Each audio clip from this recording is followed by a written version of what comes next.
Okay, so in my Mario tier list video, I said I was going to make a Zelda tier list, and so here it is. But before I get started, I just want to say these are my opinions. It's okay if your opinions are different. So without further ado, I'm going to start with the never played section just to get, that out of the way. And I've never played any of the Four Swords games, any of the Oracle games, Spirit Tracks, or Minish Cap. I want to play them. I haven't. Nothing more to be said. Now, D tier is going to be Zelda 1 first, and then Zelda 2. So, I don't really like... they're fun games, don't get me wrong. But I just feel like some things are so obscure, like in Zelda 1, it's like, oh, burn this bush to get a piece of heart. And it's like the only way you know to burn that bush, you need like a guide or a manual or something like that. It's just... the game is so kind of... both these games actually are both really obscure and confusing.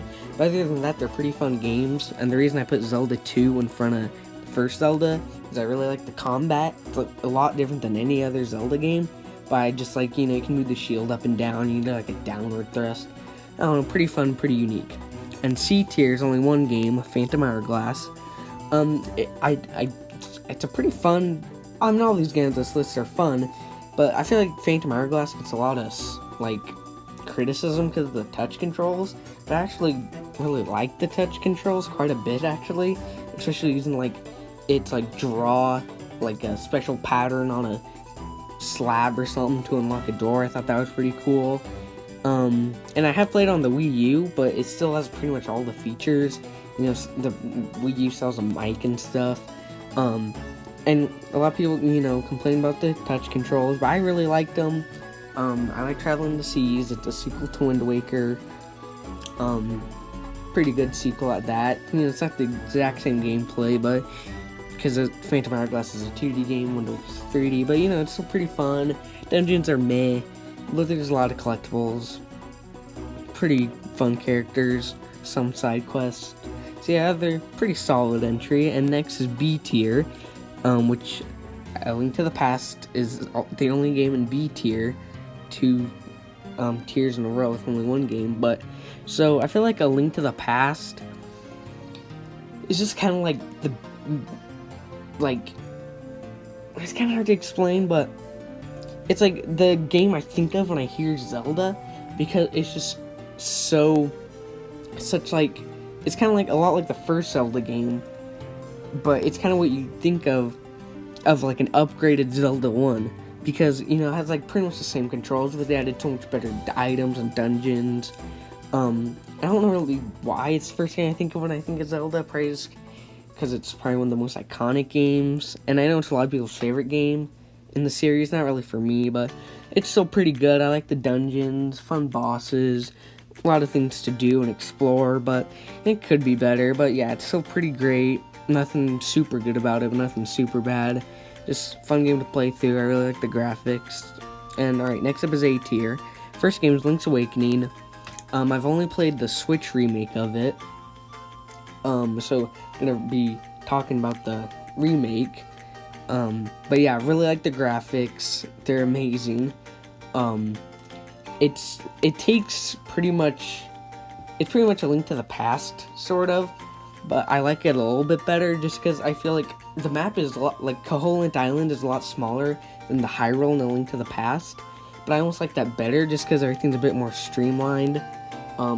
It's a lot easier to find what you need. And I also like all the things you can do around the map. You can find tons of heart pieces, tons of seashells, tons of little things to do.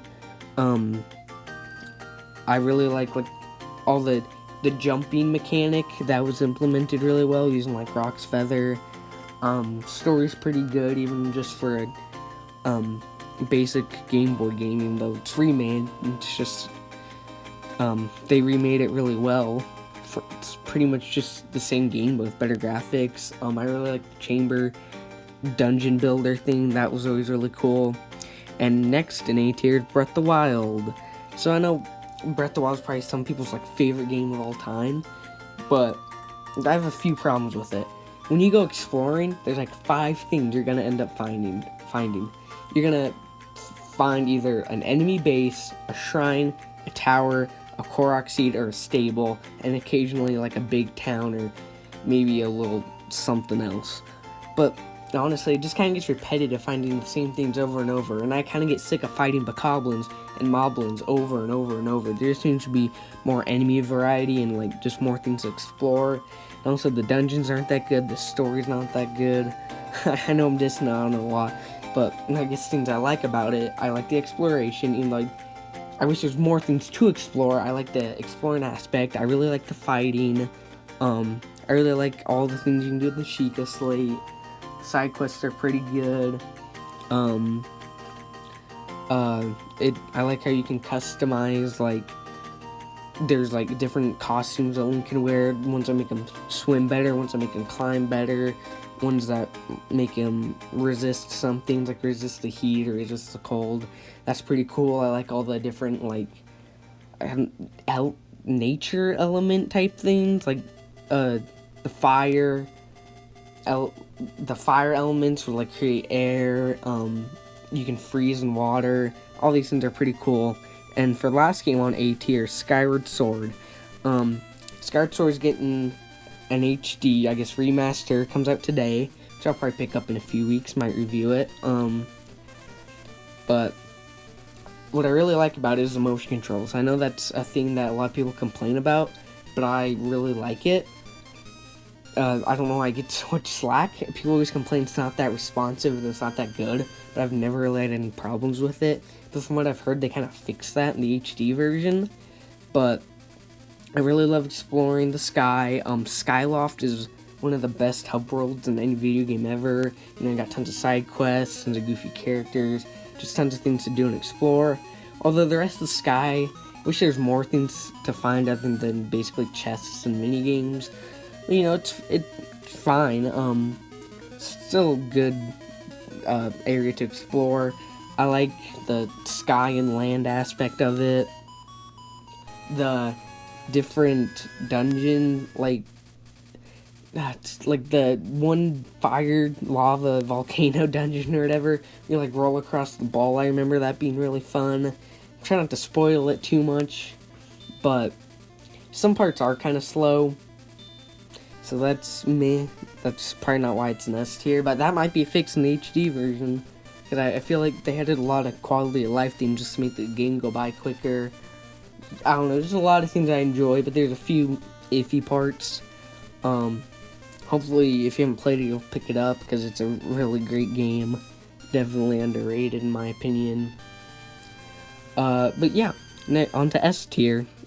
A Link Between Worlds is the first one on S tier. And honestly, it's just kind of like Link's Awakening or Link to the Past, like same kind of gameplay, like 2D, like the top-down format. But what I really like about it is like the merge mechanic can make for some really, really cool puzzles. The dungeons are amazing. I like how you can do the dungeons, not all the dungeons, but some of the dungeons you can do in a bunch of different orders. Like you can kind of do it in whatever order you want. I like having to rent the items from Ravio. That's a cool thing they implemented. Not much more besides, I mean, obviously the dungeons and music are good. It's kind of in every Zelda game. But just, I just know the puzzles are really cool. There's so many different cool items. The bosses, like, especially the final boss are really cool. Tons of different story elements. And I guess I'll move on to Majora's Mask, which is the next game. And I might as well put Ocarina of Time too, because honestly, I do think I like Ocarina of Time a little bit more, but if you really wanted to, you could probably switch them around. Because I can't really, it's hard for me. I do think I like Ocarina of Time a little bit more, but it's pretty dang close. But, so with Majora's Mask, I really like obviously the mask aspect of it, like being able to turn into a Goron, Deku, or Zora, to move in different ways is very fun. I like the moon thing, how you only have 30 days to do the things you want until you have to reset and have to regain your rupees or whatever, unless you put them in the bank or something. I always found that to be really cool. Like it seems like you're actually going back in time if people forgot what you did for them, like the side quests. Oh, and speaking of the side quests are really, really good, especially, trying to get all the masks. The mask is such a cool implementation in the game. So I kind of wish there was more dungeons. There's only 4. It's not a huge buzzkill, but that's probably why it's not ahead of Ocarina of Time, just because not that many dungeons. But yeah, there's a lot of cool side stuff to do too. And on to Ocarina of Time. With Ocarina of Time, I feel like every single dungeon, except maybe the water dungeon, I feel like every single dungeon is like flawless. And even with the water dungeon, after you've beat it like 1 or 2 times, then it starts getting easier to beat, and then it doesn't seem that bad the more times you play through the game. But yeah, the dungeons are just flawless. The story is definitely really cool. I love, being able to be young Link and turn into adult Link, and young Link can only use the slingshot, and then adult Link can only use like the Master Sword and like the hook shot and stuff. And the different songs that you can use to like teleport back to the dungeons or something, that's pretty cool. And I forgot to mention, but I kind of wanted to mention what game versions I played of these. I've played Majora's Mask on the Wii U Virtual Console, and I played Ocarina of Time on the original game on N64, so I've never played the 3D ones. Just thought I'd point that out. But yeah, I guess moving on from Ocarina of Time, Twilight Princess is probably one of my top 5 favorite games. Arbiter's Ground, one of the dungeons in the game, is probably one of my favorite games of all time. Or not favorite games, favorite dungeons of all time. Arbiter's Ground. And I've only played the Wii version, never played the HD or GameCube, just the Wii version, just, thought I'd mention that too. But I love turning into Wolf Link. I love like the Twilight. You have to save the land from the Twilight by, beating all the bugs. Like all the different goofy characters. As I mentioned, the Arbiter's Ground dungeon is one of my favorite. It's probably the best Zelda dungeon ever. Just in terms of like the atmosphere, the spooky theme.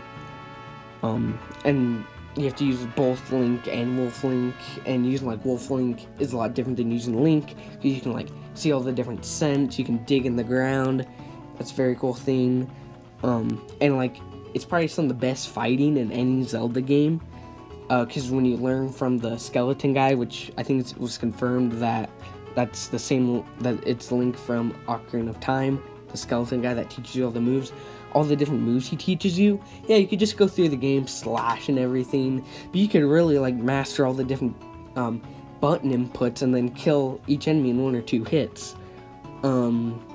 That's definitely cool. Yeah, I guess moving on now for Wind Waker. Okay, Wind Waker is my favorite game of all time. I've only played the HD version, but still, it's my favorite game of all time.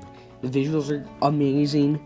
The sound, just like the sound effects and the music, are freaking amazing. Just traveling through the sea is the most coolest thing ever. I can talk about this game for hours, but the dungeons where you control Makar and Medley, those ones are really cool. The Forsaken Fortress is almost like a stealth mission, like Metal Gear Solid or something, If you get caught, then you get thrown in jail, but you can escape jail. And I like how the first time you're in Forsaken Fortress, again, I can try not to spoil it too much, but you get the sword, and then you don't have your sword the first time, and then you go back there again with your sword, and it's like almost a totally different experience, because then you can now beat up the things that used to the moblins that you now beat them up, because they used to throw you in jail. I also just sailing through the Great Sea, it was just so cool seeing all the different islands you can discover. And honestly, I'd love if they maybe in a decade or so they remake Wind Waker, because in the Hyrule Historia book, there's like tons of scrapped islands. It'd be so cool if they put those, found a way to put those in the game. That'd definitely be really cool. I really like the Outset Island. It's the starting island that you're on. There's just so much to do just in the first island. All the different things you can collect, all the different side missions with like the Picto Box, and, pouring water in all the Korok trees around the sea. It's awesome. You kind of honestly feel like a pirate. You feel like you're in like an ocean setting. Oh, dude, I could just talk about this game for hours and hours, but I think that about wraps it up. Oh, and I've got to mention in the Link Between Worlds, I also think it's pretty cool. You can upgrade your tunic and your sword like 3 or 4 times. That was cool to me. And I think that's about it. So, let me know if you want to see more of these tier lists. You know, maybe any ideas for tier lists you have. Maybe tell me in the comments. What's your favorite Zelda game? You can tell me that in the comments. Are you mad at me for putting Breath of the Wild under Skyward Sword? Yeah, but I'll put a link to the Mario tier list down in the description for anyone who didn't see it. But thanks for watching Nintendo Box. Bye.